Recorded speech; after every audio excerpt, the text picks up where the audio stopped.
તો ક્યાંક ધાર્મિક લાગણી દુભાઈ છે તો ક્યાંક આસ્થાને ઠેસ પણ પહોંચી છે। તો આ ત્રણ દ્રશ્યો અમે આપને બતાવી રહ્યા છે। એક તો આવતીકાલે શિવરાત્રી છે અને ભવનાથમાં સુંદર મેળાનું આયોજન થયેલું છે।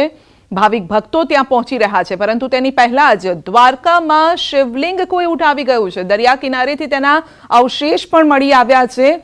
તો કોઈ ટીખળખોર નું આ કરતૂત હોઈ શકે છે તેવું અત્યારે પોલીસને લાગી રહ્યું છે। ધાર્મિક લાગણી દુભાવવા માટે કદાચ કોઈકે આવું કર્યું હોય તેવું લાગી રહ્યું છે। બીજી તરફ રાજકોટમાં વેજ બર્ગર મંગાવ્યું, પરંતુ આવી ગયું નોનવેજ।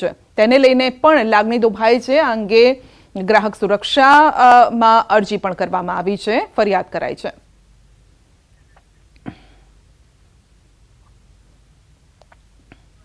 સૌરાષ્ટ્રની સૌથી મોટી સરકારી હોસ્પિટલ વિવાદમાં। જનાના હોસ્પિટલમાં વંદાનો ત્રાસ। હોસ્પિટલમાં ઉંદર બાદ હવે વંદાનો ત્રાસ। જનાના હોસ્પિટલના વોર્ડમાં વંદાનો વિડીયો વાયરલ થયો છે। આ હોસ્પિટલમાં રોજ સગર્ભા અને નવજાત બાળકોને સારવાર અપાય છે અને ત્યાં જ ગંદકી અને વંદા ઉંદરના ત્રાસથી દર્દીઓ તો ઠીક, સગાઓ પણ પરેશાન થયા છે। તો સરકારી હોસ્પિટલમાં વંદાનો ત્રાસ અંગે અપડેટ મેળવીશું સંવાદદાતા હાર્દિક પાસેથી। જી હાર્દિક।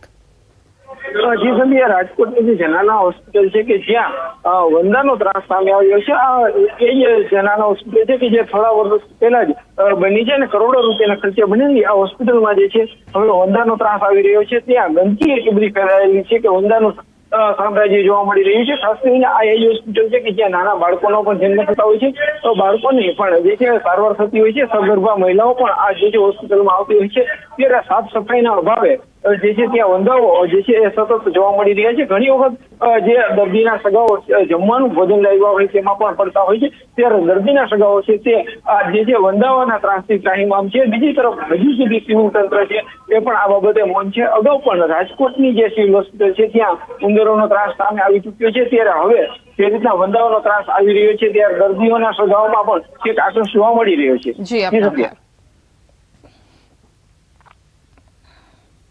રાજકોટ સિવિલ હોસ્પિટલમાં વધુ એક વખત મારામારીની ઘટના બની છે। ટ્રોમા સેન્ટર પાસે મારામારીનો બનાવ। સિક્યુરિટી ગાર્ડ અને દર્દીના સગા વચ્ચે મારામારી થઈ છે। સમગ્ર મામલાનો વિડીયો સોશિયલ મીડિયામાં વાયરલ થયો છે। કયા કારણસર બંને પક્ષ વચ્ચે મારામારી સર્જાઈ તે અંગે તપાસ શરૂ કરવામાં આવી। વાયરલ વિડીયોમાં બંને પક્ષો વચ્ચે બોલાચાલી થતી હોવાનું સામે આવ્યું અને સિક્યુરિટી ગાર્ડ દ્વારા બંને પક્ષના વ્યક્તિઓને છૂટા પાડવામાં આવ્યા હતા। રાજકોટ સહકારી ક્ષેત્રમાં જયેશ રાદડિયાનો દબદબો યથાવત છે। જિલ્લા સહકારી ખરીદ વેચાણ સંઘની 19 પેનલ બિનહરીફ થઈ છે। ભાજપ પ્રેરિત પેનલના 19 ઉમેદવારો થયા છે બિનહરીફ। સંઘના 12 પ્રતિનિધિઓ અને 7 પ્રતિનિધિઓ મંડળીના થયા બિનહરીફ। 5 વર્ષની ટર્મ પૂરી થઈ યોજાઈ હતી સામાન્ય ચૂંટણી। આ સંઘ ખેત પેદાશોનું ખેડૂતોના લાભાર્થે ખરીદ વેચાણ કરતા હોય છે।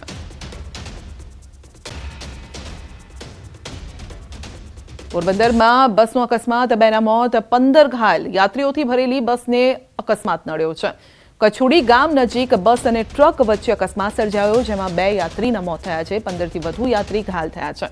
કર્ણાટકની બસ યાત્રાળુઓને લઈને દ્વારકા દર્શને જતી હતી। રાત્રિના ટ્રક અને બસ વચ્ચે અકસ્માત સર્જાયો હતો।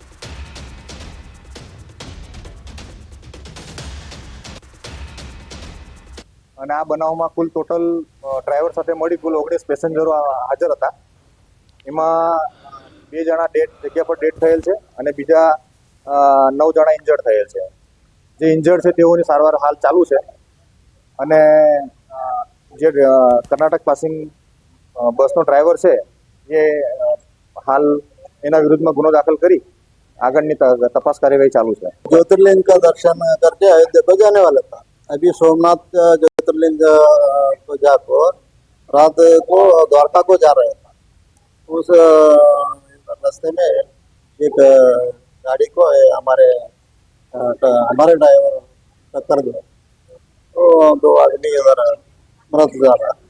अभी 12 आदमी को छोटा मोटा जख्म हो गया।